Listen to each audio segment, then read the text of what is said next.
আজকে যে সমস্যাটি নিয়ে আমি কথা বলবো, এই সমস্যাটি আমি শিওর যে বাংলাদেশের সকল ছেলেমেয়েরা এমনকি সকল শিক্ষক এই সমস্যাটি করতে গিয়ে সমস্যায় পড়ে। কারণ এই সমস্যার ভিতরে একটি কথা বলা আছে, 12 বছর 5 মাসকে দিনে পরিণত করো।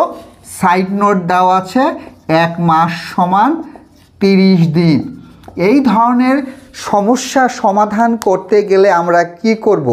বিশেষ করে পঞ্চম শ্রেণীর যারা স্কলারশিপ পরীক্ষা দিবে তাদের জন্য কিন্তু এই পয়েন্টটা খুবই গুরুত্বপূর্ণ। আজকে আমরা শিখে রাখব যে এটার আসলে সঠিক নিয়মটা কি। আমরা যে কাজটা করব সেটি হচ্ছে সমাধান লিখব। সমাধান লেখার পর এখানে একটি শর্ত বলা আছে 1 মাস সমান 30 দিন। তাহলে 12 বছর 5 মাসকে দিনে পরিণত করো। আমাদের মনে রাখতে হবে যে 12 বছর 5 মাসকে আমরা দিনে পরিণত করব।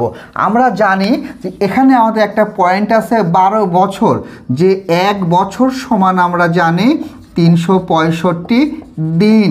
তাহলে 12 বছর সমান আমরা কত বের করব?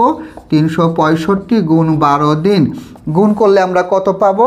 5 12 60 শূন্য হাতে 6, 6 12 72 আর 6 78 8 হাতে আছে 7, 3 12 36 আর 7 43, 4380 দিন। এখন বলেছে 5 মাস, তাহলে 5 মাস সমান আমরা কি বলবো? যেহেতু বলেছে 1 মাস সমান 30 দিন, তাহলে 5 গুণ 30 দিন মানে হচ্ছে 150 দিন।